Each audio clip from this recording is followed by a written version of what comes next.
va procéder à un tri. C'est quoi? C'est d'utiliser un langage codé et choquant. Il dit, celui qui boira et mangera de ma chair vivra. Oh! Oh. Donc celui qu'on suit depuis 3-4 jours là, c'est un cannibale. Oh oh. Ah, donc il n'est pas trouvé, pardon, fuyons le pardon. Et la Bible dit, tous partis. Qu'est-ce qui restait à côté de Jésus? Juste celle-ci. Écoutez le maître. Mais vous aussi, vous faites quoi là? Partez, suivez les autres. N'est-ce pas ce que Jésus a dit? Mais regardez la manifestation de la semence qui était en eux. C'est pour dire que nous, on n'est pas dans les règles, on ne fait pas comme ça. Et la semence est censée pour nous guider. Amen. Regardez, quand la question a été posée, Pierre va dire ceci. Oh Seigneur, à qui donc irions-nous d'après toi, Seigneur Jésus? Mais c'est toi qui as les paroles de la vie. C'est pourquoi j'aime ce son. Un seul instant sans toi, Seigneur, je périrai. Oh, ne me laisse. Ils avaient compris comme ça que partir là, c'est carrément mourir à jamais. Nous restons. Parce que en toi, nous avons la vie. En toi, nous nous reconnaissons. Est-ce que vous comprenez cela? C'est bien. Alors, donc,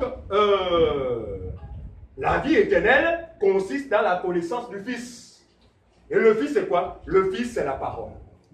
Le Fils, c'est quoi? C'est la parole révélée. La parole qui donne la vie. C'est ça le Fils. Connaître le Fils, ce n'est pas seulement savoir que non, il y avait un monsieur qui s'appelait Jésus. C'est accéder à la parole qui communique la vie. Et cette parole, ce n'est pas la Bible. Ça, je vais choquer plus long. Amen. Cette parole, ce n'est pas la Bible. Parce que la Bible, tout le monde l'a en sa possession. Amen. Quelqu'un sur Internet, alors qu'il n'était pas d'accord avec mon propre témoignage, parce que depuis un temps, je publie sur Facebook, parlant de moi-même. Je ne parle de personne, de moi-même. Ici, pour montrer l'ignorance dans laquelle j'étais plongé. Mais elle m'a contesté en me disant que non, merci, mes frères, mais qu'est-ce qui m'avait empêché de lire la Bible et d'écouter seulement ce qu'on te disait? Et je lui ai fait clairement savoir ceci. Que la connaissance du Fils ne passe pas par la lecture de la parole de Dieu. Sinon, les théologiens seraient parvenus à la connaissance de la Bible. Amen. Ce que nous disons, ce n'est pas la Bible, ce n'est pas lire. Les écrits. Ce n'est pas les écrits. Qui connaît pas ça? Jean 5, 39. Alors, Jean 5, 39. Vous sondez chaque jour la lettre, les Écritures. Jean chapitre 5 au verset 39. 39, voilà. C'est la page 1067. Oui. Pour ceux qui ont l'édition 8 secondes. Oui. La Bible dit ceci. Vous sondez les Écritures parce que vous pensez avoir en elles la vie éternelle. Ce sont elles qui rendent témoignage de moi. Et vous ne voulez pas venir à moi pour avoir la vie. Ah! Donc il y a une différence entre s'approcher des Écritures et de s'approcher de la personne du Seigneur Jésus-Christ. Quand le Seigneur nous appelle vers lui, c'est pour nous communiquer sa vie. Amen. Or, lorsque nous approchons des Écritures simples, c'est pour aller récolter la mort. Parce que la lettre tue, mais c'est l'Esprit qui vivifie. Donc, la vie éternelle passe par la connaissance. Regardez, il y a, je connais les chrétiens soit disant en griffe, 20 ans de vie chrétienne, mais quand vous les amenez dans les Écritures, au moment où tu as la Bible avec toi là. Oui, oh frère, il dit, oh, ça c'est mon fusil. Oh, ça là, oh, tu peux ma vie sans ça. Et puis quand vous fiez de quelque chose, vraiment, vous dites, oh, vous êtes vraiment une femme spirituelle. Premièrement, quand elle la sort de ça, la Bible est comme en neuf. Nous sommes inquiets déjà. Après, à moins que vous l'avez acheté aujourd'hui, oh, vous êtes en une semaine, un vrai croyant. Il a dû avoir du niamboué dessus. Comprenez mon langage. Hein? Il a dû avoir du niamboué dessus. Parce que, non, tu es toujours. Et puis, j'ai dit, bon, écoute, on va lire les passages. Allons dans Matthieu. Regardez. Elle va remonter vers Genèse là-bas. On voit la table. Tu réalises que ça, c'est compliqué. Regardez. Les assemblées des hommes ont développé une mauvaise attitude pour leurs fidèles. C'est quoi? C'est de ne pas faire fi à la parole de Dieu. mais que les gens soient beaucoup plus exposés et juste à animer la réunion. Amen, au prêche papa. Dis-le, amen, dis tout. Voilà. Mais il n'y a pas la Bible. De quelle sorte que lorsque ces personnes viennent là où la parole fait prêcher, eh bien, certains même s'ennuieraient. Ah, ici, il y a trop de versets. Ah, on va aller où? Vous, ceux qui n'aiment pas avec vous, c'est le qu'on a déjà fait. On nous le supporte. Moi, ceux qui n'aiment pas avec vous, c'est que vous aimez trop lire la Bible. Oh. Et qui parle comme ça, il soit disant chrétien ou un chrétien. Oh, c'est ce que tu n'aimes pas avec moi. Oh, mais comment veux-tu que je comprenne la pensée de Dieu si je ne lis pas la Bible, ma soeur? Ah oui, mais tu sais aussi que le Saint-Esprit s'y parle par révélation. Non. Le Saint-Esprit n'a pas le droit. Suivez-moi bien. On va parler comme ça. Le Saint-Esprit n'a pas le droit de parler ou dire des choses qui ne sont pas ici. Amen. Parce que l'esprit des prophètes est soumis aux prophètes. Voilà. Non, on est fatigué avec cette révélation. Toujours Dieu m'a dit. Oh, j'ai entendu une voix. Oh, Dieu m'a dit. Dieu m'a dit. Et quand vous vérifiez aucune parole de Dieu. Non. Dieu parle sur la base de sa parole. Même si c'est révélation. La révélation ne va jamais s'éloigner de ce que le Fils a dit. Amen. Alors, évoluons. Jean, 1 Jean 2, s'il vous plaît. 1 Jean 2. 1 Jean chapitre 2. Le verset 20. Le verset 20. 1 Jean chapitre 2.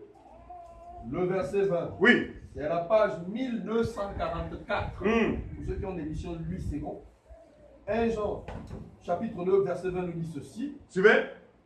Pour vous, vous avez reçu l'onction de la part de celui qui est saint. Vous avez reçu. À qui s'adresse l'apôtre Jean ici? À qui s'adresse-t-il? À tous les croyants. À tous les croyants. En quelque lieu où le nom du Seigneur est invoqué. Il dit, donc ça s'adresse à nous. Qu'est-ce qu'il nous dit? Il dit pour vous. Vous avez reçu quoi? L'onction de la part de celui qui est saint.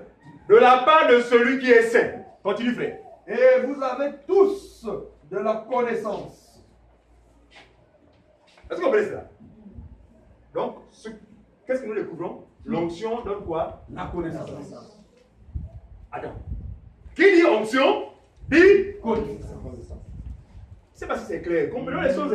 Mais remarquez.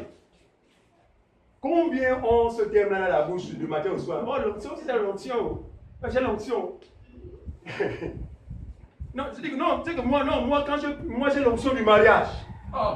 Vous avez entendu ça? Oui. Moi, j'ai l'onction de la prospérité. Et j'ai vu des gens qui appellent mariage. Je prends un exemple simple. Émilie s'est mariée. Bon, la seule n'est pas encore mariée. Quand tu apprends qu'Émilie s'est mariée, Émilie, pardon, même à genoux, Émilie, pardon. Ça existe, non? Oui, très bien.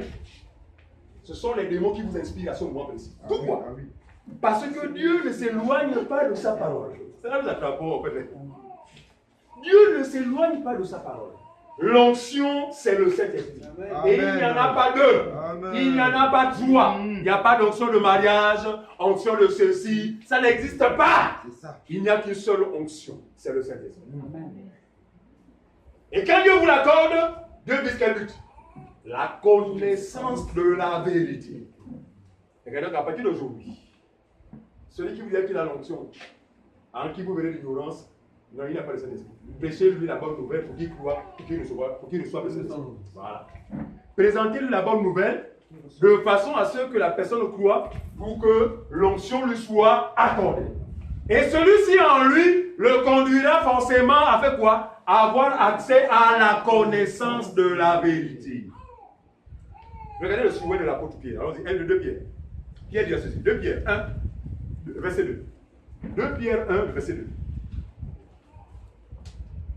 2 Pierre 1, le verset 2, s'il vous plaît. 2 Pierre 1, verset 2. Oui.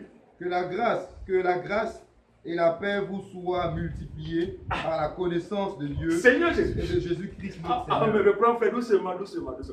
Il dit que la grâce et la paix vous soient multipliées. Et la paix vous soit quoi? Multiplié par la connaissance de Dieu et de Jésus notre Seigneur. Regarde, vous connaissez pourquoi certains chrétiens, dès qu'ils soient chrétiens, bien qu'ils soient chrétiens, mais sont toujours dans le trouble. Ils ne sont jamais en paix. Une seule chose peut le justifier. Vous êtes certainement sauvés. Vous avez certainement le Saint-Esprit. Mais ce que vous c'est quoi? C'est la connaissance. C'est pourquoi, chers amis, évitez de vous faire prier en ce qui concerne les enseignements. Comment on va vous prier? Plus que votre croissance en dépend. Votre connaissance en dépend. En temps normal, ça doit couler. Ça dit que chacun fait tout pour vaquer à ses activités, tout sauf le jour de l'enseignement. Encore qu'on a une grâce. C'est que nous n'y allons pas tous les jours comme ça a été le cas des premiers croyants. Parce que eux, ils allaient pour l'enseignement tous les jours. Or, nous, c'est à peine un jour pour certains, 2 jours pour d'autres, et fois pour d'autres. Il dit que la grâce et la paix se multiplient en vous, et que, par quoi? Par la connaissance. Voilà. Plus vous allez connaître la vérité, plus le Seigneur gardera vos cœurs dans la paix. Quelles que soient les circonstances, quelles que soient les épreuves, quelles que soient les tentations, c'est cette parole en vous permanente qui vous gardera. Amen. Parce qu'il a promis nous garder. Amen. Il n'est pas un menteur, il ne ment pas comme moi. Mais il a promis nous garder. Et donc pour nous, ce n'est pas une promesse, mais c'est une réalité établie en moi. Amen. Parce que nous faisons différence qu'il y a entre la promesse et ce qui s'est déjà fait. Nous les croyants, on ne parle plus en termes de promesse. Seigneur, tu as promis. C'est pas, tu as promis. Oh. Non, il n'y a plus de promesse. Tu as promis, cela s'est accompli en moi. Amen. Donc mon langage n'est plus au Seigneur, tu as promis. Je parle par rapport à ce que je sais. Et ce que je dirai va découler de quoi? De ce que j'aurai reçu comme enseignement. C'est ce que nous disons. Les choses sont simples. Allons-y, évoluons. Proverbe. D'abord Jérémie, on va écouter Jérémie. On a appris quand même 2 ou 3 témoins de l'ombre. On va prendre Jérémie 9. Jérémie chapitre 9, versets 23 à 24. Jérémie chapitre 9, versets 23 à 24. 23 à 24. C'est à la page 757. Oui. Pour ceux qui ont l'édition Louis II, la Bible nous dit ceci. Jérémie chapitre 9, verset 23 à 24. On suit la lecture. Ainsi parle l'Éternel. Que le sage ne se glorifie pas de sa sagesse, que le riche ne se glorifie pas de sa richesse, mais que celui qui veut se glorifie d'avoir de l'intelligence et de me connaître. Alléluia! Amen. Voilà un passage où on n'a pas besoin d'une interprétation. Noir sur blanc, c'est clair. Que celui qui peut être sage, non, qu'il arrête de faire. Ce n'est pas dans la sagesse du monde qu'il y a lieu de se glorifier. Que celui qui se croit riche, de toute façon, j'ai tout ce qu'il faut. Je n'ai pas besoin de votre Jésus là. J'ai tout ce qu'il faut. Il dit non, ne te glorifie pas parce que, en fait, ce n'est pas en cela que l'on peut se glorifier. Pourquoi? Parce que toutes ces choses ont un caractère éphémère et passager. Par contre, il dit que celui qui veut se glorifier,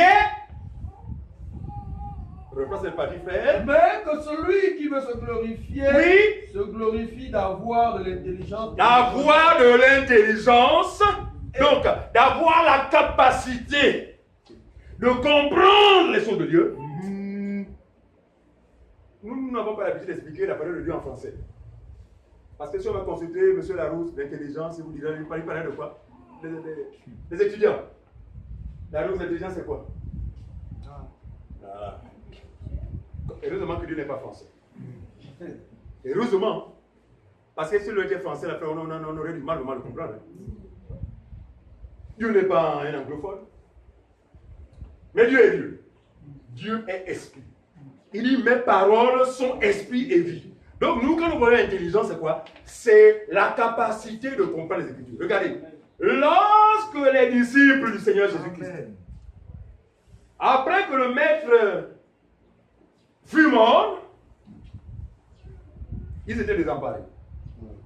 Et là, sur le chemin de Maïs, ça commence à bouder. Ah, vraiment, et tout. Ah, vraiment, là. Oh, notre maître, vraiment, quel était encore avec nous. Ah, vraiment.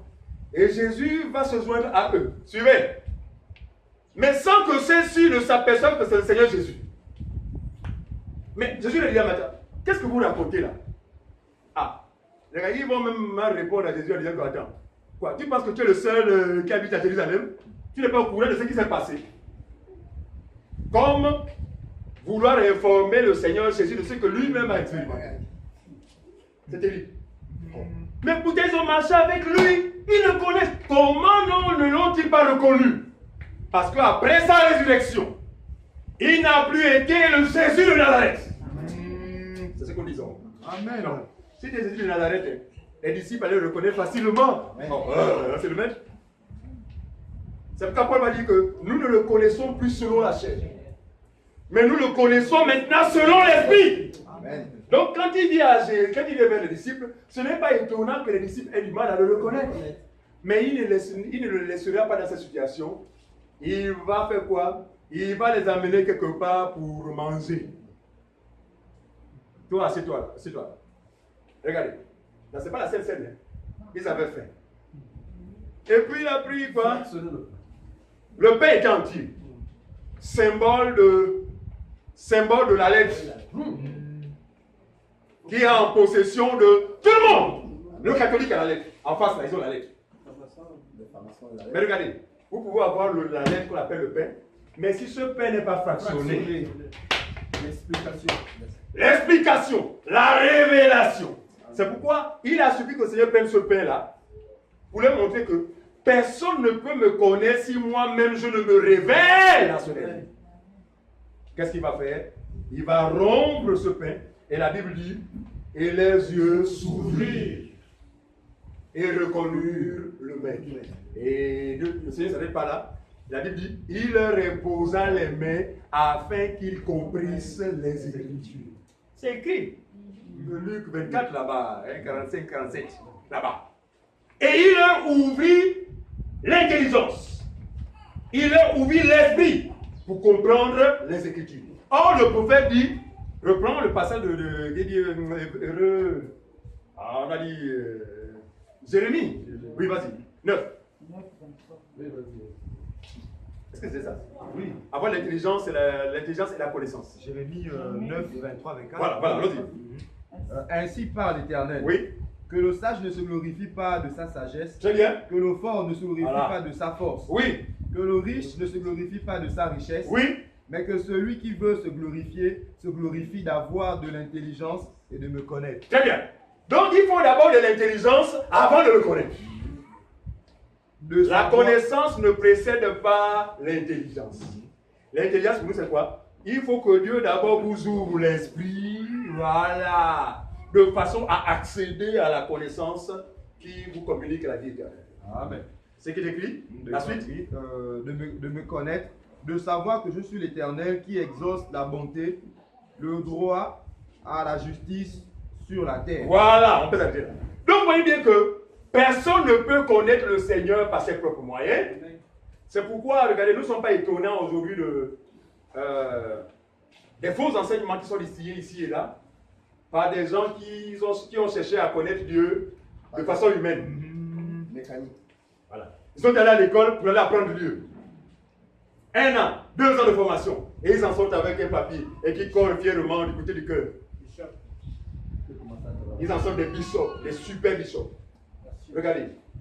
Ce qui est triste, c'est qu'en réalité, ils ont entrepris des marches vaines dans la mesure où ils n'ont pas la connaissance selon laquelle on n'accède pas à la connaissance des choses de Dieu par ses moyens humains.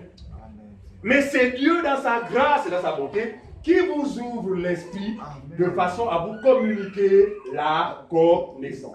Et ce n'est pas étonnant de dire qu'ils enseignent les doctrines de la sortie du corps. Ça, vous le savez, non?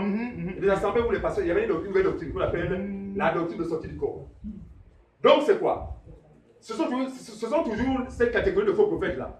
Ils sont avec vous. Maman, je vois, actuellement, je suis dans votre maison. Vous avez entendu ça, non? Oui. Béni qui vit en parle tous les jours. Les chaînes apostates nous révèlent ces gens-là. Oh, je vois, actuellement, je suis derrière votre maison. Je vois, oui, papa, je vois. Pourtant, il est avec vous physiquement. Il est avec vous physiquement. Mais il est chez vous. J'ai entendu encore là, il a de la place. Quelqu'un fait un témoignage d'avoir affronté son beau-père en sorcellerie. Donc, pendant qu'il est sur le lit, il dit, l'esprit lui dit que non, il y a ton beau-frère qui est en train de monter l'escalier et venir de ta chambre. Et donc, lui, il a anticipé. Il est sorti, il précise devant sa fidèle. Hors de mon corps! Ah! Le sorcier parle devant les aveugles, mais aucun aveugle ne peut les détruire. Oh, donc tu es un sorcier. Il est hors de mon corps. Et on s'est retrouvé à l'escalier. Je me suis battu avec mon beau-père. Il avait sur lui un couteau. Je l'ai renversé. Et ce couteau a fini par l'enfoncer lui-même. Et quand il témoigne comme ça, l'assemblée est en émoi. Amen. Oh, Seigneur. Papa est vainqueur. Voilà un sorcier qui vous révèle que moi je ne suis pas un serviteur de Dieu, mais je suis un sorcier. Ah oui. Regardez, on n'a pas besoin de sortir de notre corps. Pourquoi? Parce que ce n'est plus nous. Ce n'est plus nous. Regardez, quand on prie pour nos parents qui sont aux États-Unis, on n'a pas besoin d'aller pour effectuer un voyage astral. On n'en a pas besoin. Mais nous avons besoin de cette chose, c'est quoi? Juste la foi. Amen. Où que nous soyons, même si c'est à des milliers de kilomètres, frère, par la foi, nous croyons que ce que nous te demandons, tu nous donnes. Amen. Dépourvus de cette foi, ils sont obligés d'user de la sorcellerie. C'est incroyable, mais vrai. Cette liste, nous ne nous tairons jamais à ça. Quoi que ça va nous coûter. Oh, non. Nous allons nous parler à gosier. Comment on dit ça? En plein gosier. Voilà. On va crier sur les toits pour dénoncer ces choses dans lesquelles l'église véritable ne se reconnaît pas. Regardez, on les aurait laissés tranquilles s'ils auraient créé une entité qui est la leur. Mais comme ils se prononcent au nom de l'église, nous disons non. Il nous faut apporter de la précision de façon à ce qu'il n'y ait pas de confusion. Voilà. Qu'il est notre nom. Ça, c'est le nom que le Seigneur nous a donné. Qu'ils inventent le leur, qui se contentent de les assembler, qui s'appelle aujourd'hui chapelle des vainqueurs, je ne sais pas moi, le sacerdoce royal, je ne sais pas moi, voilà. Qui se contentent de ça. Mais ils ne doivent pas mettre l'église parce que qui parle église parle de nous. Et connaissant ce que nous avons reçu faire, nous allons défendre la sainte doctrine et cela jusqu'à la fin des temps. Quoi qu'il nous arrive, ce que nous disons. Nous défendrons la sainte doctrine. Pourquoi? Parce que si nous laissons cette confusion s'installer, plusieurs personnes peuvent être privées de cette connaissance. D'où notre démarche qui essaie toujours de vraiment, en toute occasion favorable, de pécher. Tu as fini? Ok. 1 Corinthiens chapitre 2. 1 Corinthiens 2. Verset 14 à 17, s'il vous plaît. La connaissance du Fils.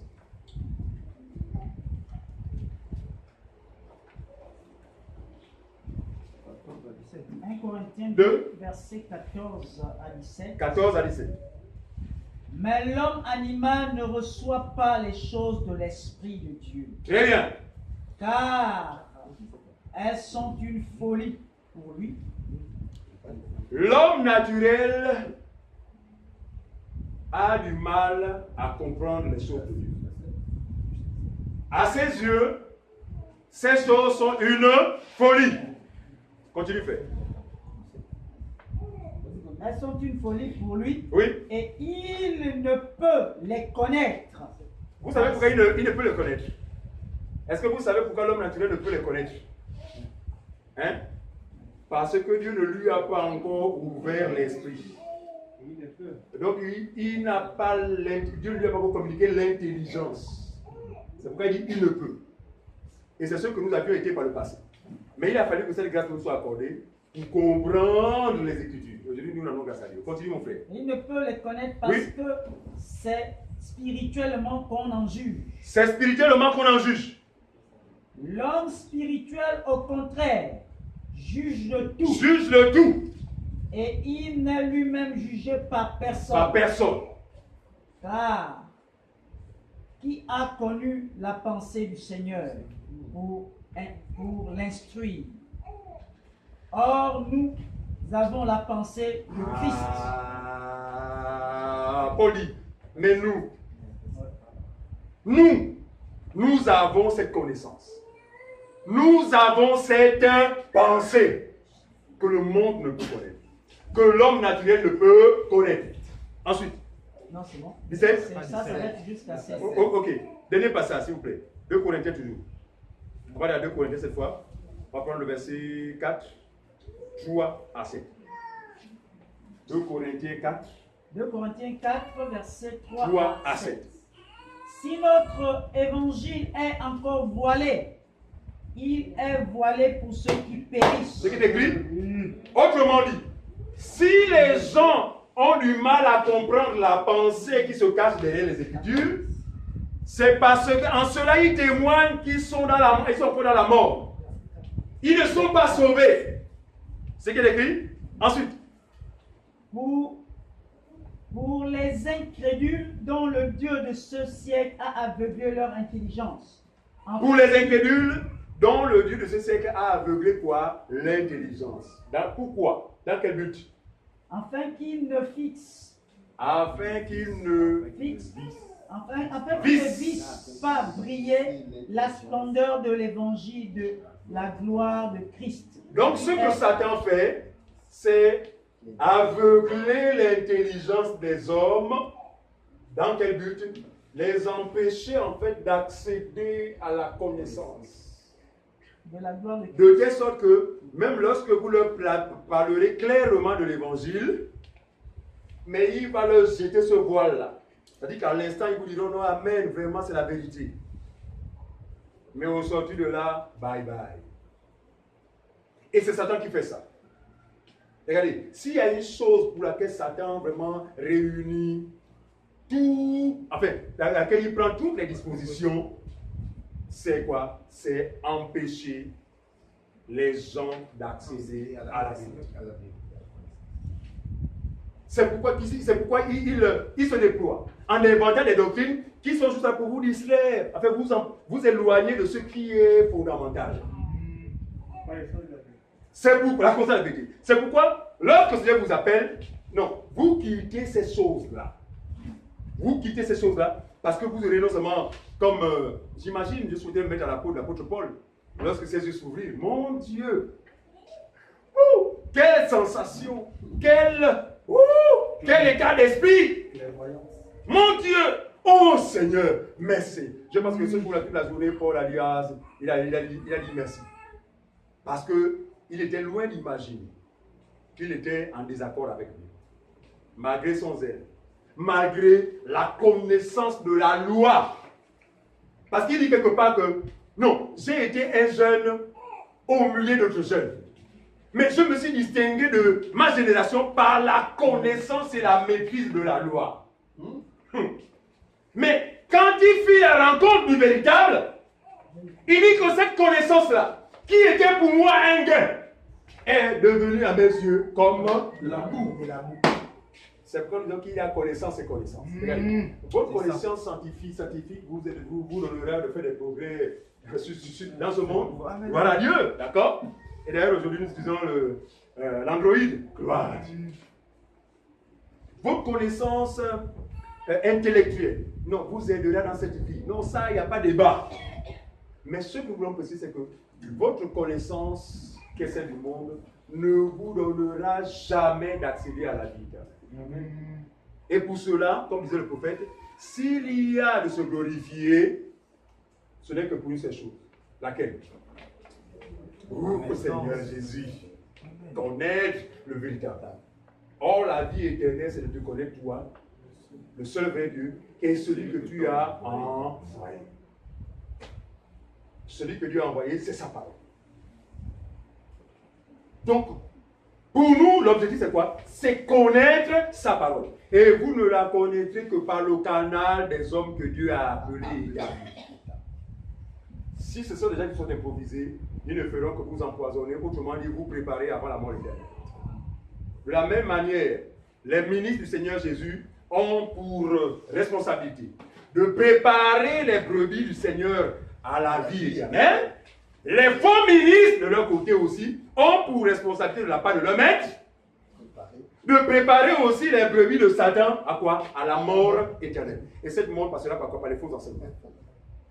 Tout ce qui est faux, tout ce qui est faux, tout ce qui est faux. Grande nuit du carnage. Tu vas partir courir. Parce que tu n'as pas de la connaissance. Parce que je ne connais personne qui a la connaissance de la vérité par intérieur. Non. Quand vous y allez, vous témoignez que je suis un ignorant.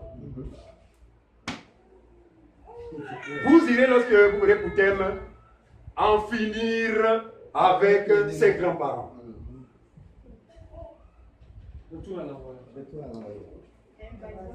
Voilà. En finir avec ses grands-parents. Vous prendrez votre voiture pour courir, aller à ces réunions. Mais en cela, vous allez témoigner que je suis un aveugle ignorant. Donc, voilà ce que je pouvais partager ici pour montrer l'importance d'accéder à la connaissance.